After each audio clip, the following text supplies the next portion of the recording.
I'm Sam Jones, 27 years old. I'm from New Zealand and I'm a professional golfer. I grew up in a small town called Manaia in South Taranaki. I went to school literally 200 metres down the road. I played tennis, cricket, rugby growing up and got into golf when I was around 12 years old.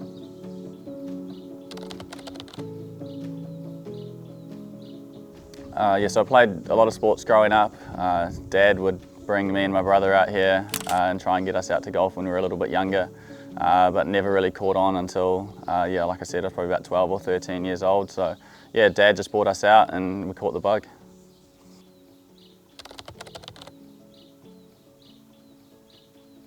Yeah, I played a lot of junior events growing up. Probably started competing when I was about 14 years old.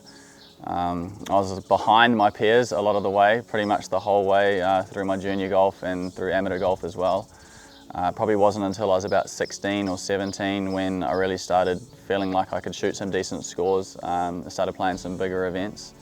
So I kind of just kept improving as I went, and yeah.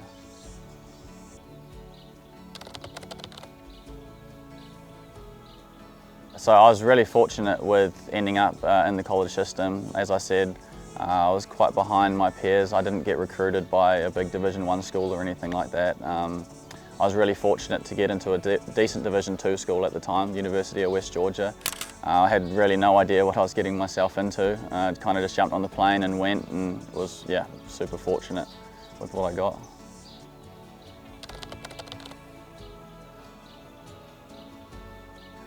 College golf was amazing. Not only the golf aspect, but the life aspect as well. Just being away from home, pretty much straight away being on your own, not knowing anybody. It was a bit different, but it was a massive learning experience, and I credit that massively to my success over the last few years.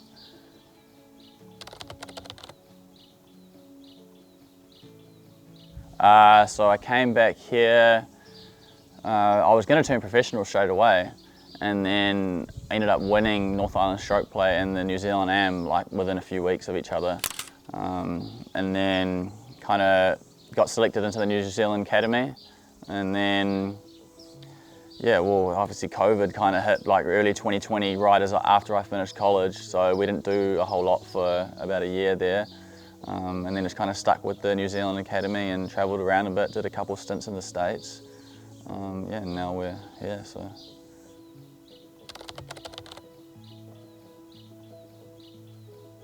So Q School was a bit of a funny one because I felt like I was kind of under a little bit of pressure. People were asking me what I was going to do and what my next steps were, and I thought, all right, I'll enter Q School because I knew that was a pathway to get onto a tour. I never, in my wildest dreams, did I think that I'd ever get there. So I flew over to Bristol. The Players Club was the first stage. I knew it was top 19 in ties, I believe. I was sitting about 35th, 36th after 3 rounds and shot the second lowest round of the week on the last round to make it in on the number. So if that never happens, then this whole story doesn't happen. For something like that to happen there, to squeeze through there and give myself an opportunity to get into second stage and then obviously final stage after that. So we had a couple of weeks off between first stage and second stage. Second stage was in Spain after I'd just come off the back of the Eisenhower in the Asia Pacific.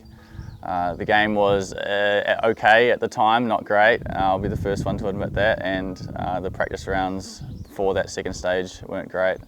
But something just clicked on that first day. It was a bit of a tough day out there. It was windy and cold and wet, which kind of suits me. I mean, we get those conditions pretty often here in New Zealand, so ended up playing some really solid golf, kind of led from the front the whole way really. I was leading after the first round and was never really in any trouble, and I think I made triple bogey on the last hole to qualify by 7 shots or something, so it was a little bit of the polar opposite than the first stage. And that obviously afforded me the opportunity to go into the final stage the next week. I had actually booked my flight out after the second stage because I didn't think I was going to get through, so I had to change my flights and ended up booking some ACOM down in we were in Tarragona for the final stage at the Infinitum Golf Club. So I ended up driving down there. It was like a 2-hour drive, and same thing. I kind of just just carried on that momentum from second stage and played some really solid golf, and I think I ended up shooting 10 rounds in a row at par or better. I think I was like 32, 33 under for those 10 rounds. Yeah, and ended up, again, it looked like it qualified comfortably by 8 shots, but it sure as hell didn't feel comfortable when I was out there.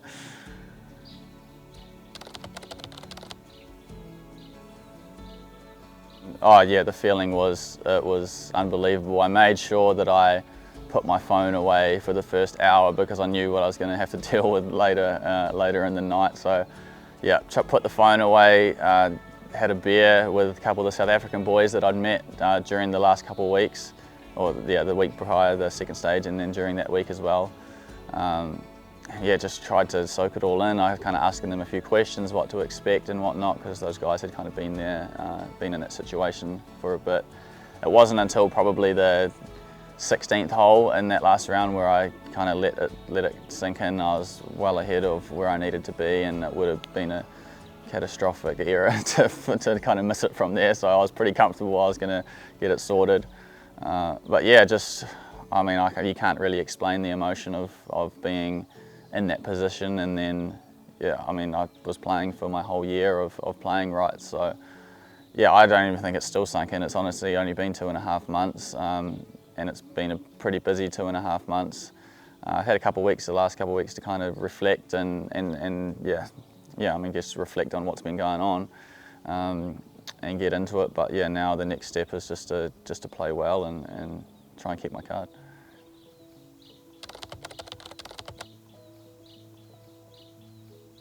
Just how I guess I've improved over the last 5 years. Like, it's funny how it all works, because you're in a position where, I mean, there were many times my first 2 years of college where I didn't even want to play golf. Like, I was literally, I used to hit the ball, I do hit the ball a relatively long way, and I used to hit it sideways, and I just used to not even want to go and play, just purely for the fact that, you know, I was having a bad run. I think I shot like 5 rounds in the 80s in a row in my freshman year of college. And at that point, you know, you don't really see much of a pathway out of that. You can feel like you're kind of stuck. But yeah, just persevering and just keep putting myself out there and playing different tournaments and practicing and seeing how the improvement over time really happens. Like, you just kind of just leveling up and playing better in different tournaments, starting to win tournaments, and then all of a sudden, you know, well, you look back then to now, it's like now I'm a DP World Tour member, and like, if you told me that back then, I would have said you're talking shit, because like, there's no way that I could have ever envisioned myself doing that. I thought it was so far away, but at the end of the day, it's not as far away as you think if you just, you know, keep putting the work in.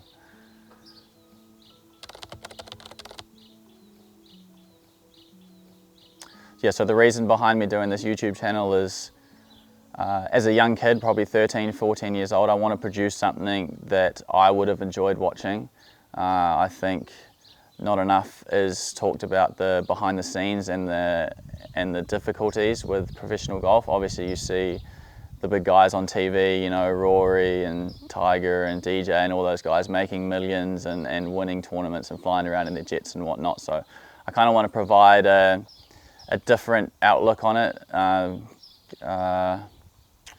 Kind of behind the scenes, I guess, of what goes on, practice, travel, all that kind of stuff, different categories of how, like getting into events and all that kind of stuff. I mean, I'm a reserve for these first 2 events, and I'm still having to plan my travel accordingly.